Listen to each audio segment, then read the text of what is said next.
Hi, Nick Veach here. Just want to share a few comments about this video of Tim Pool's regarding Ricky Gervais being called a transphobe. Tim takes this kind of weird tack where he's like, Ricky, you got to be kind of like careful, man. I mean, this is like, it's getting kind of crazy. You might get arrested or something. I mean, take care, man. Keep your head low. Which to me seems to be exactly the opposite of what Gervais ought to be doing. He ought to be like a martyr for the cause, for God's sakes, and presumably is what he's doing.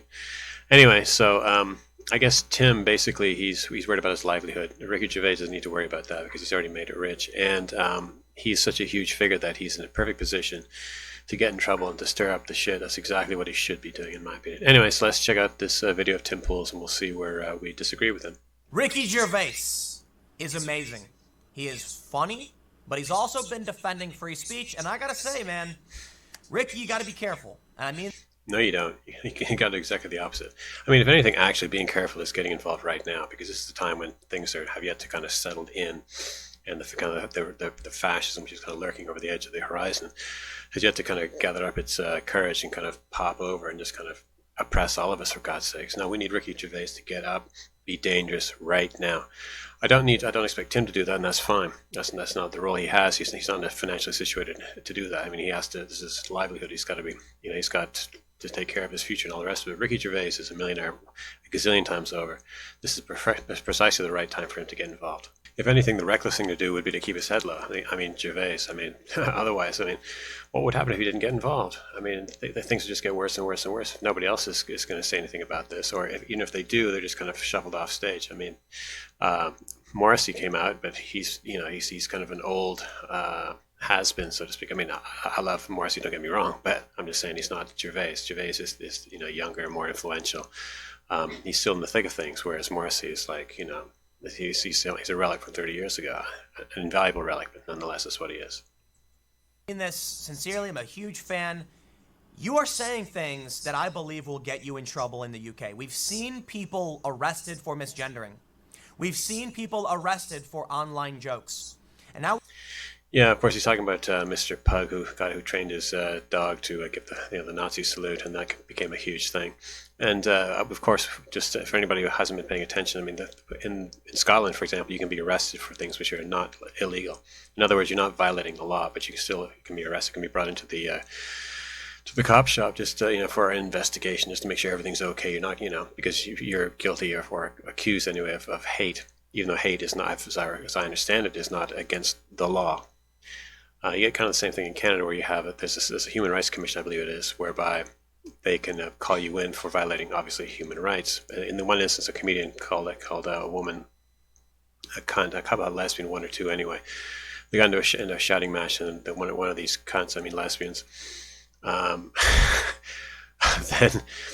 what do you file the case, and you end up basically having to hire a lawyer, and you're out $50,000, $80,000, $100,000, and you basically become victimized by lawfare. So even if you're not found guilty of a crime, they can still just drain out your savings and bankrupt you, which is basically the same thing. It's basically a violation of the Canadian, what do you call that? Does Canada have a constitution? I'm Canadian, I suppose I should know. It's one of my nationalities anyway. I don't know. I've been gone for 30 years, but anyway. Anyway, I mean, this is exactly the kind of contretemps that Gervais should get himself mixed up into. He should be involved right, front and center in one of these scandals whereby he gets called into the cop shop for saying something like, he as a man only has one penis, and he doesn't think he should have a right to have a second one attached or something like that, using the healthcare scheme or whatever. Now we have this story. Ricky Gervais called transphobe for defending women refusing to wax trans woman's penis. Yeah, that's pretty idiotic. In two ways, basically. A, the headline, of course, is ridiculous, and B, Tim, in a sense, I guess he's just kind of caught up in the moment. He doesn't realize what he's saying. The guy's not asking to have his dick waxed. I mean, good Lord, that would be awful. No, it's to have his genitalia not the Frank. What do you call it? The Frank and beans. Oh, it's the beans, right? It's the beans that are supposed to be waxed, etc. Right down past the crack and all the rest of it. This is the kind of thing which we're talking about here. So she wasn't refusing to wax the dude's schlong. I mean, heaven forbid. I mean, I don't know. Does Tim, is your schlong, is it hairy? Are you like a werewolf or something like that? You got like a, lengthy locks, like hippie locks, all the way down all up to the glands or something. I mean, come on. I don't think it's like that, right? So I agree with Ricky Gervais. It's kind of crazy.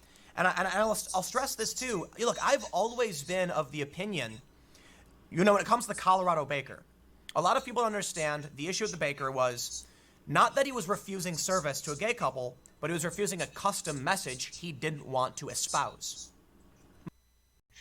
Well, as I recall, at least one of these instances, the baker was refusing. He wasn't refusing to bake a cake, and the message that was, I think the message thing was a hoax, wasn't it? Where some guy said that somebody had written something on his homophobic on his cake. No, the deal was, I think, as I recall, was a gay couple shopped around, looked at several dozen bakeries, finally found one that would refuse them business. They were like, yes, ha. We can make it so we got the workings of a scandal here, yeah. And they went in and they just made the most obnoxious request possible, which was not just have whatever they wanted written on it, whatever that would have been, I don't remember, but I believe it was to have the cake actually made in the shape of a schlong, wasn't it? I mean, it's the next best thing basically to having somebody demanding that some lady wax your schlong under the pretext that you're a Transylvanian transvestite, however that goes. The Rocky Horror Picture Show. Anyway, it's the next best thing basically. Rather than put their hands on the junk, you're supposed to make a simulated junk as a cake and then adorn it with some outlandish statement. I mean, personally, it wouldn't matter to me. I could care less. I think people's sex lives are the least interesting part about them. We're biologically, designed to have sex. I mean, why is this interesting?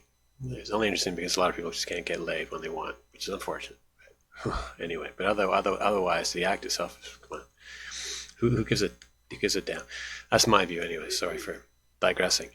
But again, the real issue was just the fact that the cake was supposed to be shaped as a dick, which is what these guys are just like, well, what next? Am I supposed to maybe order out to China, or whatever else, and see if I can get some Falun Gong prisoner dicks, because they're allegedly executing people for organs. Well, they could probably execute people and get their dicks. They could probably order out for dicks, Chinese dicks, and then have them layered into the cake or something like that. And just you can just imagine the kind of obnoxious nonsense that a couple of enterprising activists, gay or posing as gay or whatever else, and going in and just making these outrageous, outlandish demands, just trying in some way, shape, or form to get the person to say no. Please refuse to bake my cake, please. I mean, this is the attitude. It has nothing to do with freedom. It has everything to do with just being a dick, basically. My response was, it's not that big a deal to write something on a cake. It doesn't have to be your language, and maybe you can have someone else write it. But they were...